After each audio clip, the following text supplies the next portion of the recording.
Gesang 21 gaan ons staande met mekaar saam sing, net die eerste vers.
En soms zet maar die dingen op, ja.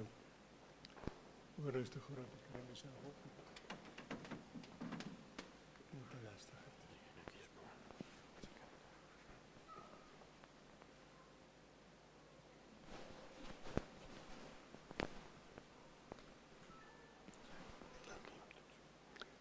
Kan jy my nou hoor daarachter? Is dit reg? Baie dankie. Ek is die opstanding en die lewe. Elkeen wat in my glo, sal lewe. Al het hy ook gesterwe. Liefdes, genade vir u, barmhartigheid en vrede van God ons Vader, aan Jesus Christus onze Here, deur die werk van die Heilige Gees. Ons sing saam Psalm 146, dit is 'n lofpsalm, dit is 'n lofgeleentheid wanneer 'n mens stilstaan by die opstanding van die Here Jesus op 'n Sondagmôre. Ons sing vers 1 en ook vers 3 met mekaar saam.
Broeder, suster, ons luister vanmôre na 2 kort gedeeltes uit die woord van die Here, waarin die klem val op die liefde van God en die liefdeseis wat daaruit na vore kom, wat eintlik maar net op ons harte gedruk word, want dit is die liefde van God wat ons dring, ook om hom lief te hê.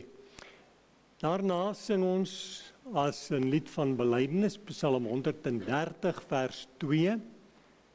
Ons gaan ook Gesang 199, sy eerste en derde verse sing na die geloofsbelydenis. Maar kom ons luister nou saam na Deuteronomium hoofstuk 6. Hoor Israel, die Here onse God is 'n enige Here. Daarom moet jy die Here jou God lief hê met jou hele hart, met jou hele siel en met al jou krag. En dan lees ons in die Nuwe Testament, in die boek Romeine, in hoofstuk 13, wees aan niemand iets skuldig nie, behalwe om mekaar lief te hê. Want hy wat 'n ander lief het, het die wet vervul. Want dit, jy mag nie egbreek nie, jy mag nie doodslaan nie, jy mag nie steel nie, jy mag geen valse getuienis gee nie, jy mag nie begeer nie, en watter ander gebod ook al, word in hierdie woord saamgevat. Jy moet jou naaste lief hê, soos jouself. Die liefde doen die naaste geen kwaad nie.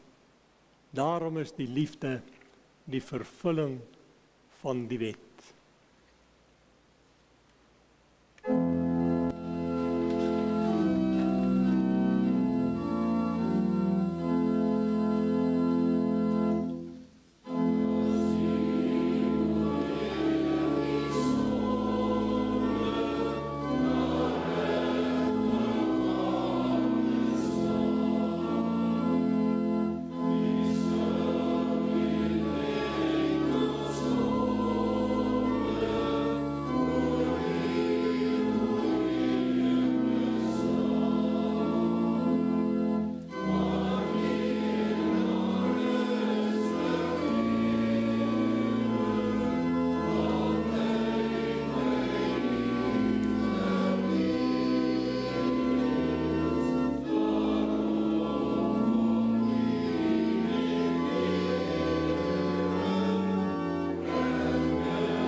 Broeder en suster, God het ons lief. En daarom kan ons vanmôre sy vergifnis met ons hele lewe, met ons hart en siel aanvaar. Want dis wat sy liefde beteken.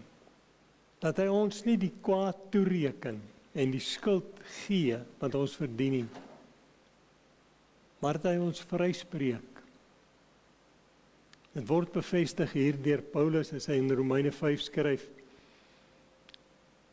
God bewys sy liefde tot ons daarin dat Christus vir ons gesterf het, toe ons nog sondaars was.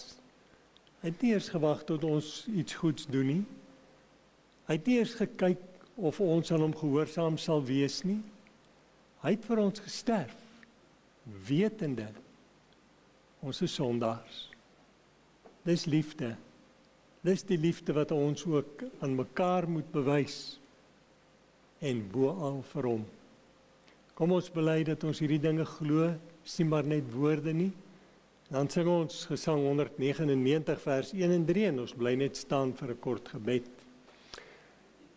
Ek glo in God die Vader, die Almagtige, die Skepper van die hemel en die aarde, en in Jesus Christus, sy eniggebore Seun, ons Here, wat ontvang is van die Heilige Gees, gebore is uit die maagd Maria, wat gelei het onder Pontius Pilatus gekruisig, gestorwe en begrawe is,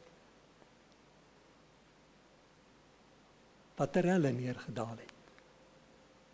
Maar wat op die derde dag weer opgestaan het uit die dode, wat opgevaar het na die hemel, en wat sit aan die regterhand van God die almagtige Vader, van waar hy sal kom om te oordeel die lewende en die dode. Ek glo in die Heilige Gees.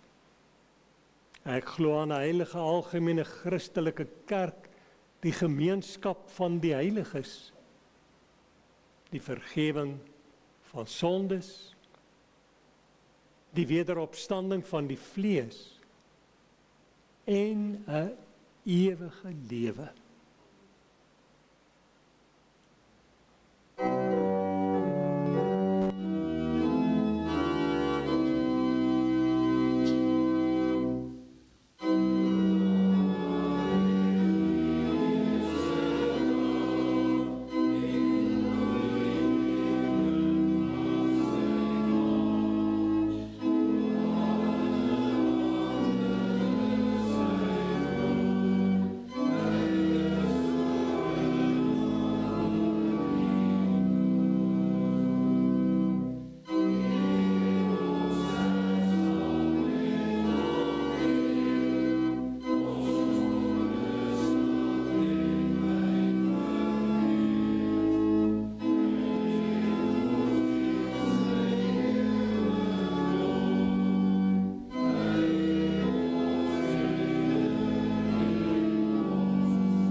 Almagtig is U, o Hemelvader, ja, die Skepper God, maar ook die oorwinnaar.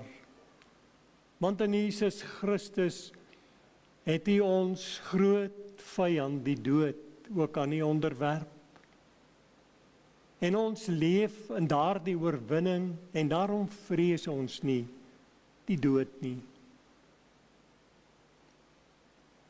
Dankie Here, dat ons op 'n Sondagmôre in U naam by mekaar kan kom, en die heerlike wete ook met ons is, dat waar 2 of 3 in U naam vergader, daar is U self in hulle midde. Here, dis vir ons 'n groot gedagte wat ons moeilik kan omvat om te weet. Nou, in hierdie oomblikke is U hier by ons. En wil U deur U woord en gees met ons praat. Ons besef, dis dinge wat ons nie verdien nie, maar dis genade, dat U nie swyg wanneer ons voor U is nie, maar praat, ons rig en ons lei, sodat ons U wil vir ons lewe kan verstaan, U dade met ons kan begryp, sodat ons U kan lief hê, omdat U ons eerste lief gehad het. Wil U dan nou spreek, o Here, U gemeente wil luister. Ons bid dit in die naam van Jesus Christus. Amen. Skriflesing, die kom vanmôre uit die Evangelie van Johannes, hoofstuk 20, waar ons die eerste 18 verse gaan saamlees. En op die eerste dag van die week kom Maria Magdalena vroeg, terwyl dit nog donker was, by die graf en sien dat die steen van die graf weggeneem was. Sy hardloop toe en kom by Simon Petrus, by die ander disipel vir wie Jesus liefgehad het, sê vir hulle het die Here uit die graf weggeneem, En ons weet nie waar hulle hom neergelê het nie. Toe gaan Petrus en die ander disipel uit en kom by die graf. En die twee het saam gehardloop. En die ander disipel het vooruit gehardloop vinniger as Petrus en eerste by die graf gekom. Terwyl hy neerbuk, sien hy die doeke lê, maar hy het nie ingegaan nie.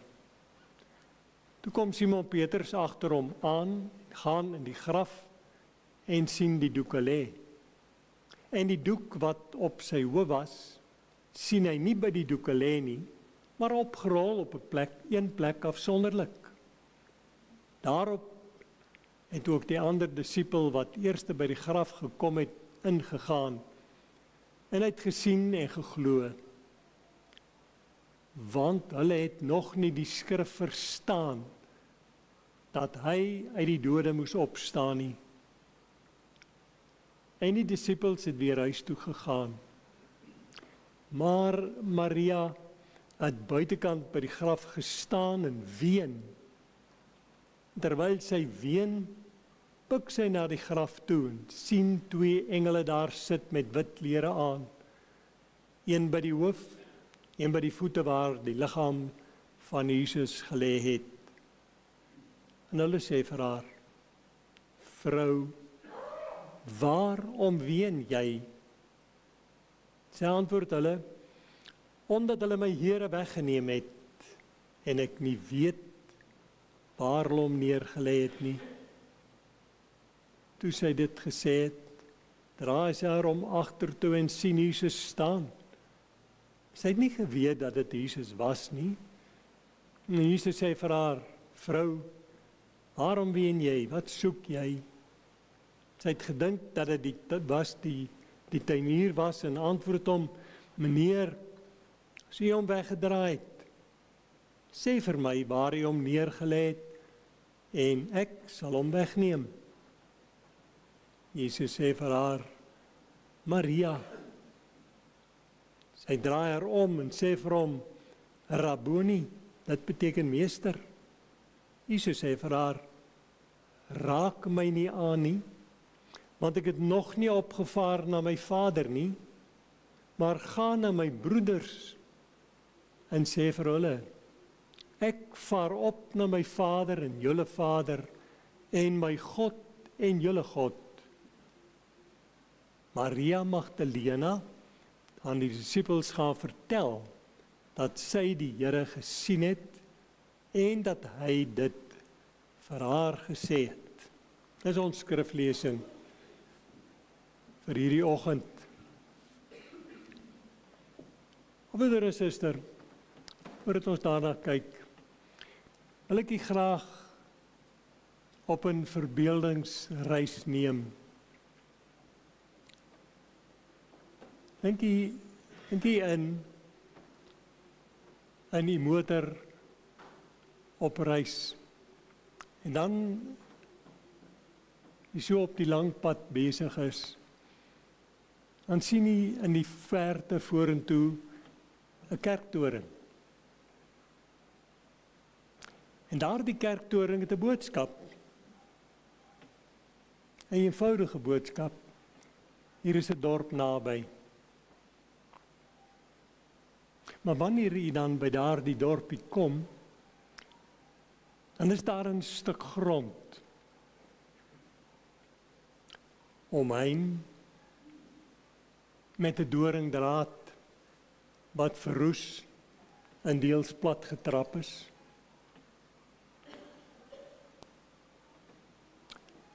'n stuk grond wat oortrek is van dorings en distels. Maar hier en daar 'n grafsteen. Ja, gestroop van alles wat waarde het, selfs omgegooi.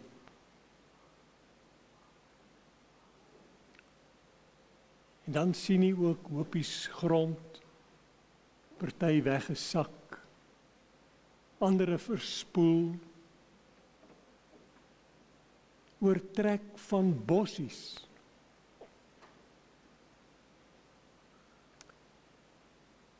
Wat 'n mistroostige gesig.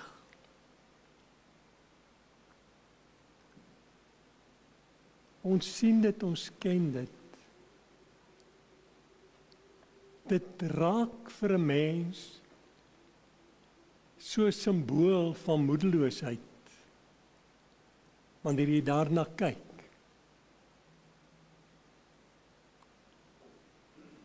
Want dit vertel vir ons van iets wat hooploos is. Iets wat vergane is. Verlate en eensaam. Maar nou die vraag. Is dit nie dalk die beeld wat daar in ons harte leef oor die dood nie? Is dit nie dalk hoe ons oor die dood voel nie? Eensame afsondering, waar alles tot niet gaan, wat toegegroei word met bossies, wat soos verdwynende gedagtes en herinneringe darm nog ergens te sien is. En tog is dit 'n werklikheid. Maar weet jy wat? Dis nie 'n werklikheid van verganklikheid nie, maar van lewe.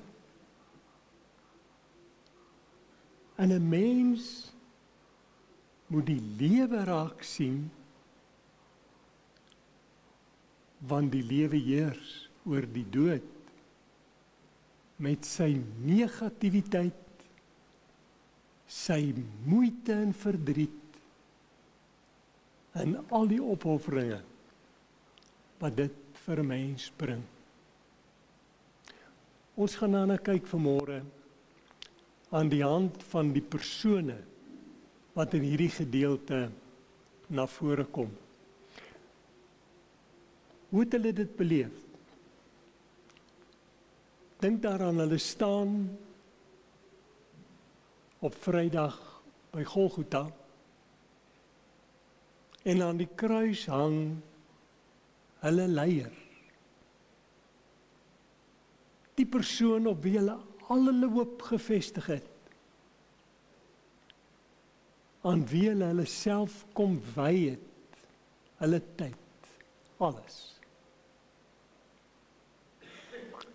Maar hy is dood aan daardie kruis. Wat bly nou vir hulle oor?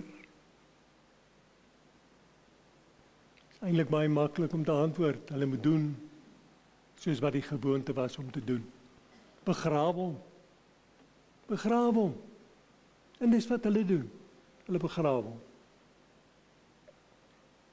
En dan, soos die gewoonte was, gaan Maria Magdalena die Sondagmôre vroeg terug na daardie graf. Vermoedelik om te doen soos wat die gewoonte was en die liggaam met salf, olies te smeer, maar sommer net eenvoudig om daar te gaan huil. Want ons gaan huil by grafte.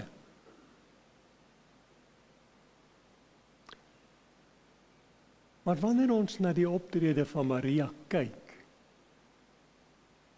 dan tref iets ons waaroor ons werklik hartseer kan wees. Nie haar trane nie, maar haar onkunde.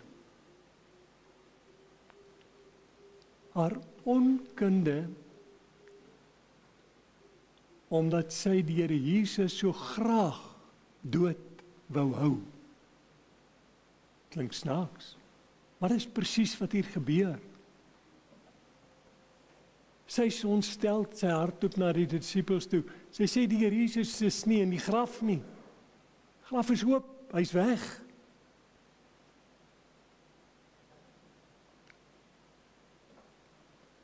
Later, wanneer die Here Jesus met haar praat, dan dink sy, dis die tuinier. En wat sê sy vir hom? Sê my net waar hy is, ek sal hom wegvat. Ek wil kom huil, want hy's dood. Kan nie lewe nie. Dis waaroor ons kan hartseer raak. Wanneer 'n mens by die dood kom, en jy begin dit geniet dat iemand dood is. Jy wil hom daar hou. En weet jy, dis werklik die vervallenheid van 'n kerkhof se boodskap vir 'n mens. Dit is asof 'n mens daarna kyk en die dood seëvier. Daar is geen sprake van lewe nie. En Maria Magdalena, 'n vrou wat haar lewe werklik aan die Here Jesus gewy het. Ons lees die eerste keer van haar daar in Lukas 8, waar sy met duiwels besete was en die Here Jesus haar daarvan reinig en sy haar lewe aan hom gee. Hy was haar alles. Sy volg hom net waar hy gaan. Maar sy weet ook wat hy sê. Sy luister ook na sy boodskap. Maar al daardie leringe waarvan sy gehoor het, is weg toe hy dood is. Dit is asof die dood haar so oorweldig, dat daar in haar gedagtes geen sprake van lewe is nie. Selfs na alles wat sy hom hoor sê het en beloof het, wil sy hom in die graf hou. Waar is hy? Ek sal hom wegvat. Ek moet hom self bring hom. Maar daar was ook 2 disippels, Petrus en Johannes. En hulle hardloop soontoe en hulle gaan kyk.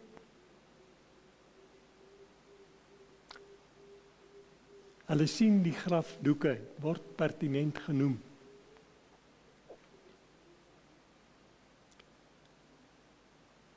Maar dit raak hulle nie. Nee, al wat ons lees, is die Johannes kyk in die graf, en hy sien niks nie. Dit staan daar, hy het gesien en geglo. Wat het hy gesien? Wat het hy geglo? Weet jy, weer eens die hartseer. Hy het Maria geglo. Hy het geglo wat Maria vir hulle kon vertel het. Jesus is weg. Hulle het dit geglo. Maar hulle glo nie dat hy lewe nie.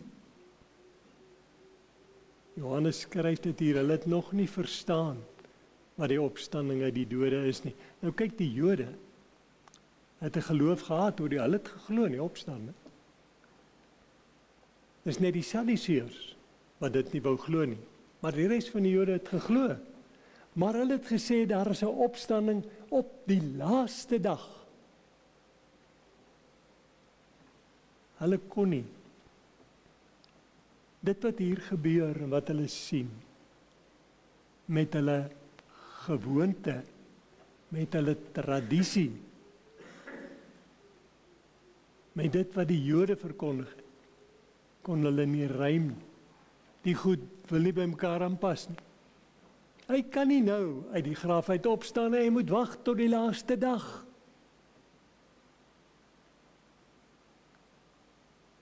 Broer en suster, hieroor kan ons huil, werklik krokodiltrane huil. Maar ons kan tog sê dat die Here Jesus juis hierdie dinge met hierdie mense laat gebeur het, omdat hy met hulle besig was, sodat hy met ons besig kan wees.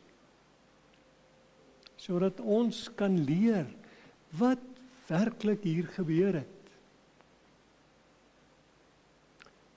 Die boodskap van die doeke spreek boekdele. 'n oorledene word toegedraai met lijksdoeke. 'n lewende dra dit nie. Dink 'n bietjie terug in Johannes 11. Wat gebeur daar? Lazarus sterf. Word begrawe. Dan kom die Here Jesus daar. En hy sê, Lazarus, staan op. En dan kom Lazarus uit en dan moet die doeke weggeneem word. Hoekom? Lazarus leef. 'n lewende mens draai nie 'n lijksdoek om hom nie. En hier word pertinent gesê dat hierdie mense sien die doeke lê. Hulle sien nie die lewe raak nie. Hulle soek die dood. Doen ons dit nie ook nie? Broer en suster, ons is met reg hartseer wanneer iemand te sterwe kom. Daar's niks meer fout nie, inteendeel.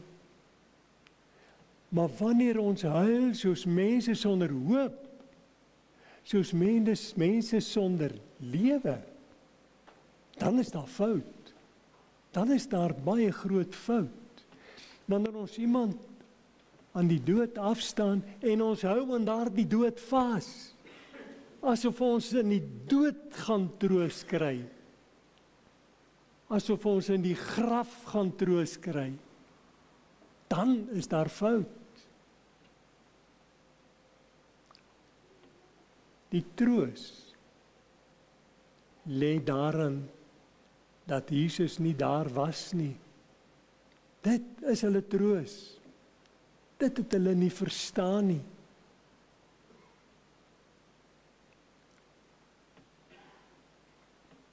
Maar dan kom die Here Jesus en hy kom praat met Maria. Dit is interessant dat ook in hierdie stukkie gebeure waar die Here Jesus met haar praat en sy hom herken, hy vir haar sê, moenie aan my raak nie. Hoekom wou sy aan hom raak? Omdat sy die verhouding wat sy gehad het voor die dood gedink het, ons sit dit net so voort. Daar is nog steeds by haar nie daardie begrip van daar het 'n nuwe fase in my geloofslewe aangebreek. Daar het iets nuuts gekom wat daar voorheen nie was nie. Dit is waarop ek moet konsentreer. Dit is waarin my troos gaan lê. Nie om die Here Jesus vas te druk en by my te hou as mens op aarde nie. Nee. Hy moet opstaan om die lewe te gee vir sy kinders. Dan kom sy woorde. Ek vaar op na my Vader en julle Vader en my God en julle God, gaan sê dit vir die disippels. En daarmee kom bevestig hy sy oorwinning oor die graf en die dood.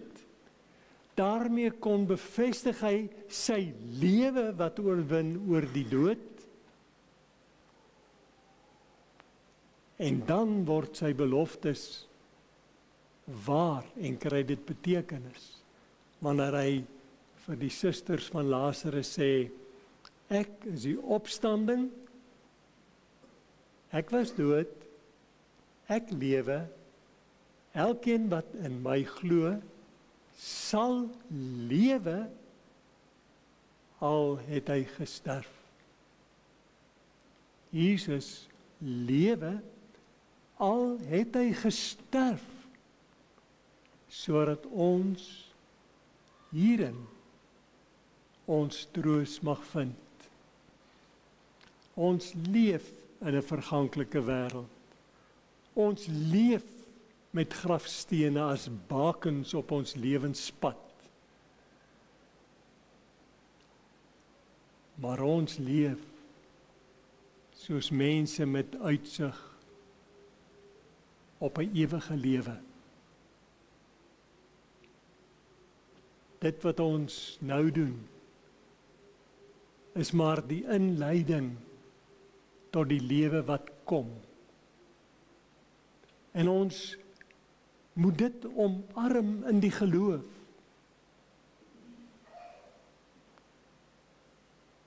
En daarom, ons weet nie wanneer ons weer by 'n graf moet staan nie.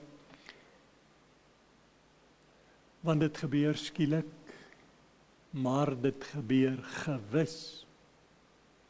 Gaan staan dan daar.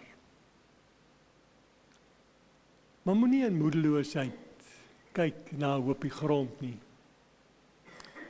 Moenie daarna kyk as 'n afsluiting waaroor ek verder maar net gaan treur nie. En waaroor ek soms ontroostbaar verbitterd kan raak nie. Kom ons kyk daarna as oorwinnaars, wat besef, maar as my geliefde in Christus geleef het, en in Christus gesterf het, dan is hy nie in hierdie graf nie. Want dan leef hy nou reeds saam met Christus in die teenwoordigheid van God se heerlikheid, bewus daarvan. Totdat die wederkoms plaasvind. En hierdie graf sal oopgaan om die liggaam weer met die gees te verbind. Kom ons stort trane by die graf van ons geliefde. Maar laat dit vreugdetrane wees, trane van blydskap, omdat ons weet, ons is geskei van die een wat doodgaan, en ons gaan verlang, en ons gaan eensaamheid wees. Daar is probleme wat oorkom moet word, nuwe program, nuwe dinge wat in plek moet kom. Ek huil daaroor, maar ek huil met vreugde in my hart, want die lewe het die dood oorwin. Die lewe kan nie van jou weggeneem word nie. Kom ons sê dit nou maar ook vir mekaar. In die graf bly 'n dooie liggaam. Maar daar is lewe onmiddellik daarna. Vir sommige 'n skrikwekkende ervaring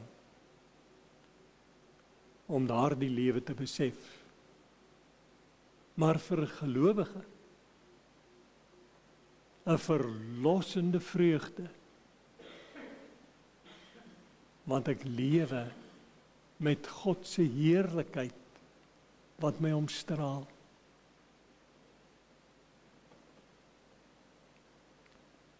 Broeder en suster, dood is 'n werklikheid. Wag vir ons almal. Wag vir die persoon wat langs u is, oor wie jy omgee, wag. Dit wag vir ons kinders. Ons kan dit nie wegwens nie. Ons kan dit wel oorwin, nie ontduik nie. Nie sy stap, oorwin. Wanneer ons besef, in Jesus Christus sal ons altyd lewe, al het ons ook gesterwe. Mag ons daarmee hiervandaan verder gaan. Amen.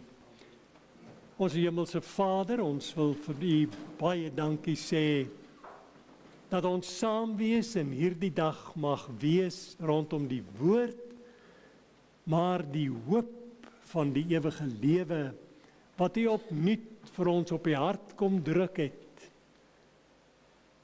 Terwyl ons op aarde is, en ons deur die nietigheid omring word, die verganklikheid, werklikheid vir ons is U ons troos, ons hoop, ons lewe. En daarom sê ons dankie vir die geloof wat U in ons harte kom plaas het, geloof dat Jesus Christus ons verlosser is, dat ons in hom ook oorwinnaars is oor die sonde en die dood, en dat ons met 'n lied in die hart, ja met blinkende trane, na die lewe wat kom moet kyk, vreugde trane, want die lewe het oorwin. Ons bid om krag. Ons bid dat die Gees ons sal lei wanneer ons deur die dood geraak word en ons met daardie neerslagtigheid moet werk. Ons bid dat U ons dan sal toerus met 'n onwankelbare geloof wat die seer kan hanteer, wat die trane van blydskap sal laat blink. Here, dis wonderlik dat U ons Vader is en ons van U afhanklik is ook om krisisse te hanteer. Wil U met ons wees as gemeente? Ons bid vir die kerkraad. Ons dink aan hulle wat siek is. Ons bid ook vir hulle wat worstel met die verlies van 'n geliefde. Mag hulle ook in die hart sien, die graf is leeg, want die lewe oorwin oor die dood. Ons bid vir hulle, ook nou vir ons werksaamhede in die week wat voorlê. Wil U ons by die hand vashou en ons lei. Al hierdie dinge bid ons in die naam van Jesus Christus. Amen. Daar is geleentheid om nou 'n offergawe aan die Here te gee. Ons gaan daarna weer sing uit Gesang 213, die eerste en die derde verse.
die genade van ons Here Jesus Christus, die liefde van God ons Vader en die troostvolle nabyheid van die Heilige Gees bly met elkeen van u. Amen.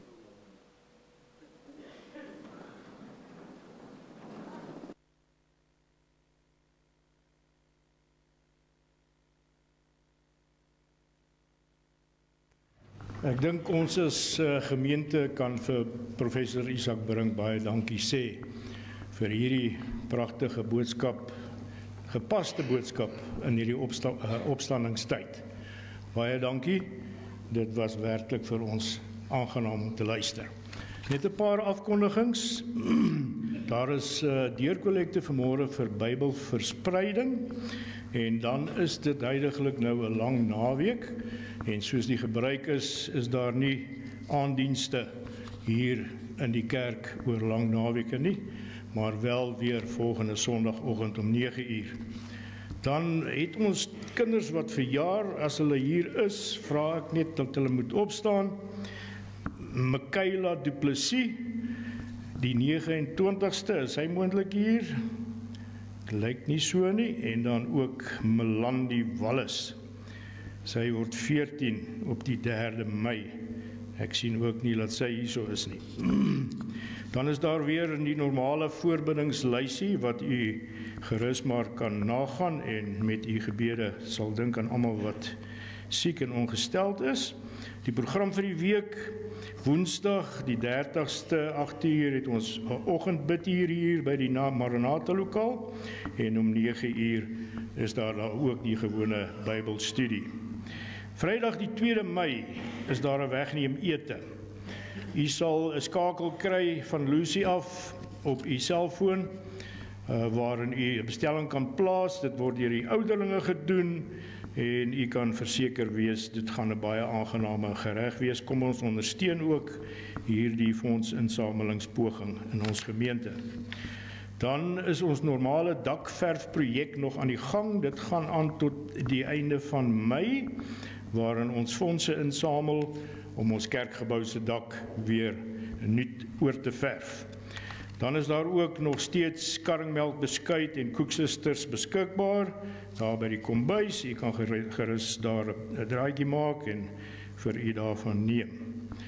Dan die jeuguitreik geleentheid Saterdag die 10de Mei, herinner ons die jeug net daaraan, en ook Vrydag die 23ste Mei gaan die jeug ook partytjie hou. En dit gaan wees by Jean-Drey en Bianca se huis. Gemeente, dit is ons afkondigings in kort. Baie dankie vir u teenwoordigheid en ons sien mekaar DV volgende Sondag weer hier.